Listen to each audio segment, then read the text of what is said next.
Good morning. Good morning. You have 6 registrations. 6. 6 registrations? 6 registered to you.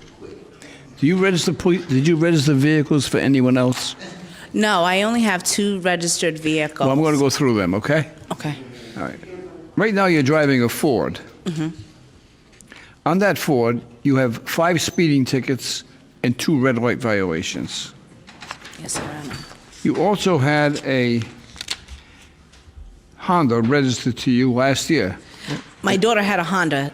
And on that car, there were 2 violations, a red light violation and a speeding violation. Okay. 2 years ago, you also had that same Honda. This was registered from Arch Street in Providence. Yes.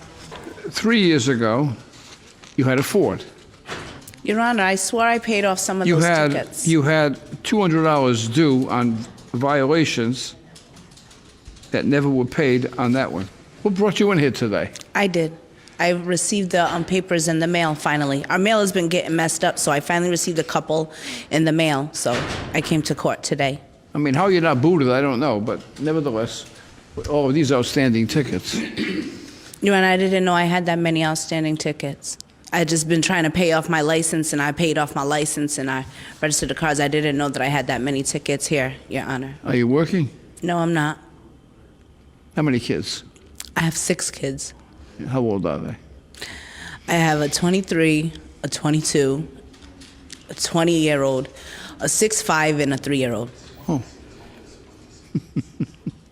My hands are full. The older kids, are they helping you out financially?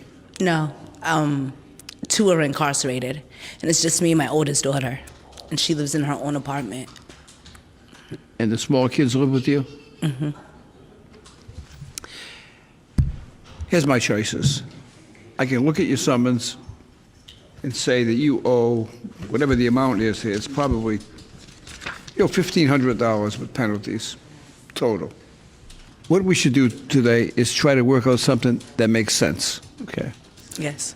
The first thing we have to do with you is don't register a car for anyone else. I will not. Because you're going to be in the same boat. You're going to come back here and say, it's not me, it's somebody. Don't do that. Okay. Okay. Secondly, we're going to come up with something that's going to wipe out all of these that you can afford. So how much can you afford? Well, I only get $187 from unemployment a week. That's all I get. I'm unemployed right now. I'm laid off. I go to school, local 51 at night to be a plumber, and I'm a single parent. So maybe $25 a week I can. Because I still have to pay insurance and buy stuff for my house, for my kids, and pay my rent and my electric.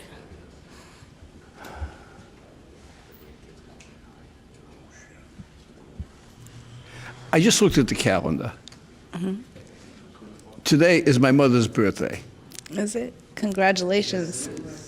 And my mom obviously is not still living, but she was the most kind-hearted, generous person in the world. And I just looked at that and it hit me.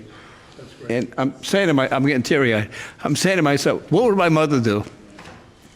She'd probably give you the money, but I'm not going to do that. She probably would. First, you got to sit down and have something to eat, then we'll discuss the money.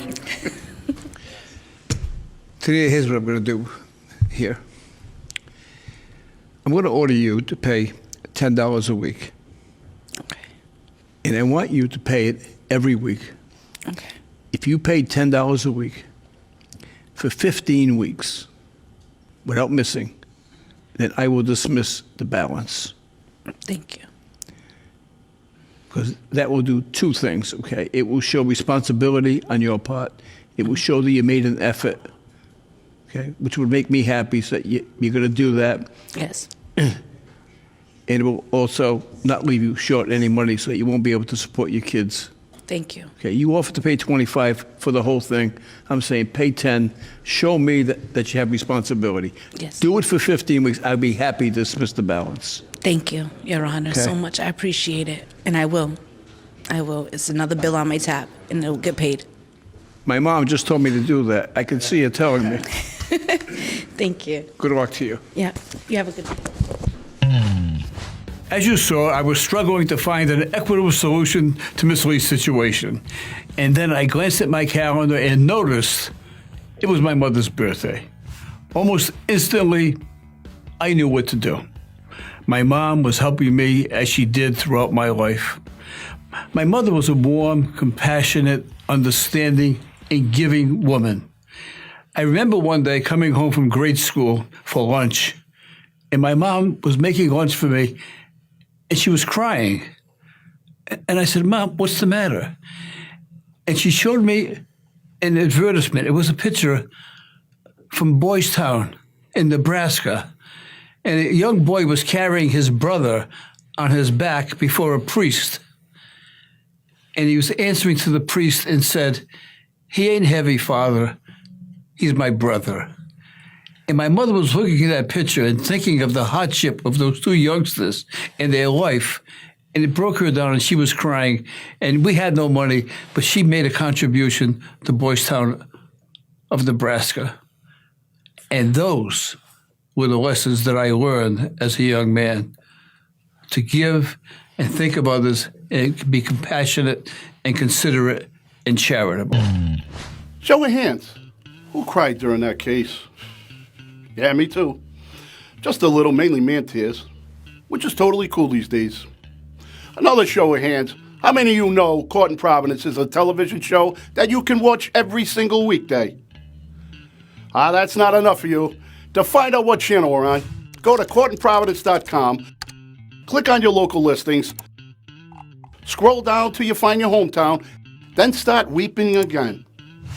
This time, tears of joy.